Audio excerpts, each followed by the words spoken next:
গম পায়নে, একদম মানে কঠীয়াবিলাক বেৰিছিলোঁ যে কাপোৰে মানে কঠীয়াতে চব পৰি আছে।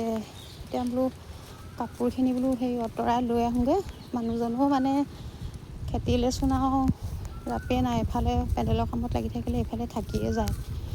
লোকৰ মানে হাল বাই এদাই কৰিলে আৰু আমাৰ এচাহ বাই থৈছোঁ বাৰু, হ'লেও মানে বাহি গাতে বোলো গা নোধোৱাৰ আগতে কাপোৰখিনি এৰুৱাই লৈ আহোঁগৈ।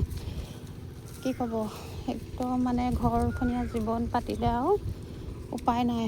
কেলেনো বিয়া পাতিলোঁ, কেলে ঘৰ সংসাৰ পাতিলোঁ, মানে সেনেকুৱাহে লাগে আৰু দেই। জীৱনবিলাকত কেনেকৈ জীয়াই আছোঁ, মৰি থকাখিনি ভাল আছিলে এনেকুৱা লাগে কেতিয়াবা। মানে চবফালে মানে কৰিব লাগে যে কামবিলাক, সেইটো কাৰণে মানে বহুত খং উঠি যায় কেতিয়াবা, গম পায়নে। সেইবিলাক অলপ নিলোঁ মানে ৰাতিপুৱাই অথনিয়ে আহি অলপ নিলোঁ। এতিয়া মানে চব গজাল দি থোৱা আছিলে, কটাৰীখন লৈ আহিছোঁ, অলপ নিলোঁ। সেইপিনে কঠীয়া তলিবোৰ এয়া লুটো ভেটি দিছোঁ, পানী গৈ আছে।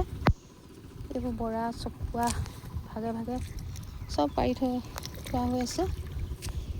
মানুহজনে বোলে এইবোৰ লুৰ চুৰ বোলে চাওঁহিচোন, পানী গৈ আছে এইবোৰ একদম মানে কেলে হ'ল আৰু এনেকুৱা আৰু দেই।